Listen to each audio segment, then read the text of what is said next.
TV सत्यमेव व्रतम। नमस्कार, प्रहार T व्हीमध्ये आपलं स्वागत आहे। महाराष्ट्र विधानसभेची रणधुमाळी सध्या सुरू आहे। आज अर्ज मागे घेण्याच्या शेवटच्या दिवशी अनेक उमेदवारांनी आपले अर्ज मागे घेतले, तर अनेक उमेदवारांनी त्यांचे अर्ज कायम ठेवलेले आहेत। हिंगोली जिल्ह्यातील चर्चित विधानसभा असलेल्या कळमनुरी विधानसभेत मात्र काय परिस्थिती आहे हे लवकरच कळणार आहे। मात्र महाराष्ट्र स्वराज्य पक्षाचे उमेदवार शिवाजीराव सवंडकर हे कळमनुरी विधानसभेतून निवडणूक लढवत आहेत आणि ते आज आपल्यासोबत आहेत। सवंडकर साहेब, स्वागत आहे आपलं। नमस्कार, तुम्हाला सर्वप्रथम दीपावलीच्या शुभेच्छा। मी कळमनुरी विधानसभा मतदारसंघातून उभा आहे। शिवाजी बाबूराव सवंडकर, महाराष्ट्र स्वराज्य पक्षाकडून माझी उमेदवारी जाहीर झाली आहे। सर्वप्रथम तर मला एक सांगा की आपण अनेक वर्षांपासून चळवळीत काम करत आहात आणि मग तुम्ही आज राजकारणात आलेत, याचं कारण काय? साहेब, आम्ही मुख्यतः पहिले आम्ही 80% समाज करतो, 20% राजकारण करतो। अगोदरपासून आम्ही आज 30 वर्षापासून समाजासोबत आहोत। समाजाचे छावा असो, मराठा महासंघ असो, संभाजीवीर सगळे आतापर्यंत आम्ही समाजाचे प्रश्न मांडीत आलो आणि आतापर्यंत आम्ही 57-58 मोर्चे काढले। मराठा समाजाला आरक्षण मिळालं पाहिजे आणि ते शासनानं अजून दिलेलं नाही। त्याच्यानंतर आम्ही मनोज जारांगे पाटील यांच्या नेतृत्वाखाली आज विराट सभा झाल्या, तरी आम्हाला शासनानं आमच्या आरक्षणाची दखल घेतलेली नाही। म्हणून आम्हाला वाटलं की आमचा प्रश्न सभागृहात मांडणारा माणूस पाहिजे। त्याच्यामुळं मी आज आपल्या स्वराज्य पक्षाकडून उमेदवारी दाखल केलेली आहे। तर पहिले तर मला एक सांगा की महाराष्ट्र स्वराज्य पक्षाचे नेमकं काय ध्येय धोरण आहेत, त्यांचे काय पुढचं प्लॅन्स आहेत?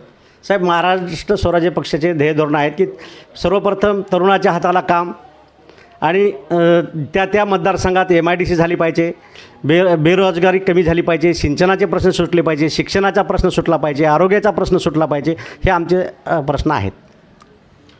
येणाऱ्या निवडणुकीत आपण जर बघितलं तर आपल्यासमोर प्रस्थापित उमेदवार आहेत। एकीकडे म्हटलं तर शिवसेना उद्धव बाळासाहेब ठाकरे पक्षाचे माजी आमदार आहेत आणि शिवसेना शिंदे गटाचे विद्यमान आमदार आहेत। यांचा सामना आपण कशा प्रकारे करणार? साहेब, किती प्रस्थापित असले तरी सुरुवातीला तुम्ही 14 ते 19 ते संतोष टारफे होते आणि आता दुसरे संतोषदादा बांगर आहेत। हे दोन्ही प्रस्थापित असले तरी आम्ही सर्वसामान्य कुटुंबात जन्मले जरी असलो तरी आम्ही शेतकऱ्याची आणि जमिनीवर आमची नाळ जुळालेली आहे आणि आमचा मतदार आमच्यासोबत आहे। सर्वसामान्याचा हक्काचा माणूस पाहिजे, कारण या एकाच्या नाकावरली माशी उठत नाही आणि एक स्टंटबाजी करण्यात माहीर असतो आणि या स्टंटबाजीला लोक आता बळी पडणार नाहीत। स्टंट तुमचे खूप पाहिले। दोघं दावा करतात की आम्हीच निवडून येणार, मग यामध्ये आपण काय सांगणार?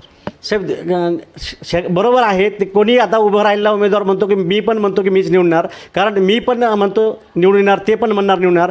कारण आज मराठा समाजाचं 94,000 मतदान आहे। आरक्षणामुळं मराठा समाज आज एका दिलानं एकजुटीनं आहे। आमच्यासोबत दुसरे इतर समाज आहेत, दलित आहेत, मुस्लिम आहेत, अजून इतर मायक्रो छोटे समाजसुद्धा आहेत। त्याच्यामुळं आमचा स्वराज्य पक्षाचा उमेदवार मी 100% निवडून येईल, ही तुम्हाला 20 तारखेला दिसून येईल।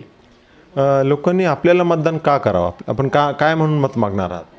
साहेब, लोकांनी मतदान, तुमचा प्रश्न बरोबर आहे आणि तुम्ही योग्य प्रश्न विचारला की लोकांनी तुम्हाला मतदान का करावं, कारण लोकांनी या दोघांची सत्ता पाहिली। दोघांनी मराठा समाजाच्या प्रश्नाबद्दल कधीही आवाज उठवला नाही आणि आज मराठा समाजाचा प्रश्न ज्वलंत आहे। आणि परत बेरोजगारीबद्दल, तरुणाबद्दल, कामाबद्दल यांनी कधी तालुक्यात विचार केला नाही किंवा निर्णय केला, एखादा उद्योगसुद्धा आणलेला नाही। आपण येणाऱ्या काळात आपल्या तालुक्यात आपण MIDC आणू, सिंचनाचा प्रश्न असेल, बेरोजगारीचा असेल, आरोग्य, हे प्रश्न सगळे सोडवण्याचं काम करू। म्हणून लोकांनी आम्हाला मतदान केलं पाहिजे, कारण आमची गरिबासोबत, शेतकऱ्यासोबत नाळ जुळाली आहे। धनशक्तीच्या विरोधात जनशक्ती ही लढाई आहे, म्हणून आम्हाला खात्री आहे आमचा मतदार आम्हाला निवडून देईल। आपण आता सांगितलं की आपण विविध प्रोजेक्ट्स आणू वगैरे आणू, तर आतापर्यंत जे आमदार होते त्यांनी पण दावे केले की आम्ही मोठमोठे प्रोजेक्ट आणले, आम्ही विकास केला, मग आपण नवीन काय करणार आहात? तसं आता मी त्यांची तुलना माझ्यासोबत करू शकत नाही, कारण माझी काम करण्याची पद्धत वेगळी आहे, त्यांची काम करण्याची पद्धत वेगळी आहे। कारण एक तर आपला काही बोलतच नाही आणि एक बोलतो तर नुसती स्टंटबाजी करतो, कामाचा पत्ताच नाही। आम्ही काम करून दाखवणारे माणसं आहोत। आपल्यासमोर एकंदर बघितलं तर 2 संतोष, इतरही अनेक उमेदवार आहेत, पण 2 संतोष हे मोठे उमेदवार आहेत। त्यांचा आपण कशा प्रकारे त्यांना टॅकल करणार, सामना करणार? तसे बरोबर आहे, तुम्हाला माहिती आहे की 2 संतोष आहेत, पण त्याच्या समाजात त्याच्या दोघांच्याबद्दल असंतोष आहे। त्याच्यामुळे त्यांना बरोबर लोक जर ते आता मेटपट्टीतूनच उत्तर देतील, आता त्यांना मी उत्तर देऊ काही फायदा नाही, त्यांना लोकच दाखवतील त्यांना जागा 20 तारखेला। मराठा आरक्षणाचं आपण नेमकंच बोलले तर मराठा योद्धे जे मनोज जारांगे पाटील आहेत त्यांनी निवडणुकीतून माघार घेतलेली आहे आणि कोणाला पाडायचं किंवा कोणाला आणायचं सध्या तरी मी सांगत नाही असं त्यांनी म्हटलेलं आहे, त्याबद्दल आपण काय सांगाल? साहेब ते मनोजदादा जारांगे आता खूप मोठे नेते आहेत. त्यांनी घेतलेला निर्णय योग्य आहे आणि त्यांनी आता जो कोणी समाजाचं काम करील, समाजाला पाठिंबा देईल, आपलं काम करील, त्या माणसाला पाठिंबा देतील. ज्या माणसानं कधी समाजाचं काम केलं नाही ते समाजाचे नाहीत आणि त्यांना ते मनोजदादा पाठिंबा कसा देतील? त्यांनी तर सध्या कोणालाच पाठिंबा दिलेला नाही. नाही दिलेलं आहे. आता लोकसभेचं एकंदरीत जर चित्र बघितलं आपण तर मनोज जरांगे यांच्यामुळं महाविकास आघाडीचा मोठ्या प्रमाणात फायदा झाल्याचं बोललं जातं आहे. तर महाविकास आघाडीला मग त्यामध्ये शिवसेना, उबाठा असतील किंवा काँग्रेस असतील किंवा इतर पक्ष असतील, त्या मनोज जरांगे यांच्या भूमिकेवर लक्ष देऊन होते. पण यावेळेस त्यांच्या भूमिकेमुळे त्यांना फटका बसेल आपल्याला वाटते का? त्याच्या त्या लोकसभेचा प्रश्न वेगळा होता, कारण राष्ट्रीय लेवलची निवडणूक होती आणि ते लोकाला आरक्षणाचा मुद्दा त्या तत्कालीन जे कोणी खासदार असतील त्यांनी लोकसभेत आपल्या संसदेत प्रश्न समाजाचे मांडले नाही, म्हणून लोकांनी त्यांना त्यांची जागा दाखवली. आणि आता समाजाचे प्रश्न त्यांनी मांडले नाहीत, समाजाला नेहमी उलटीच धरण्याचं काम केलं, त्यांना समाज त्यांना जागा दाखवून देईल. शेवटचा प्रश्न आहे की येणाऱ्या विधानसभेत कळमनुरी विधानसभेचा निकाल काय असणार आहे? साहेब, येणाऱ्या विधानसभेचा लोक निकाल तुम्हाला 20 तारखेला दाखवतील. 100% स्वराज्य पक्षाचा निवडणुकीमध्ये उमेदवार निवडून देतील. तर हे होते महाराष्ट्र स्वराज्य पक्षाचे कळमनुरी विधानसभेचे उमेदवार शिवाजीराव सवंडकर.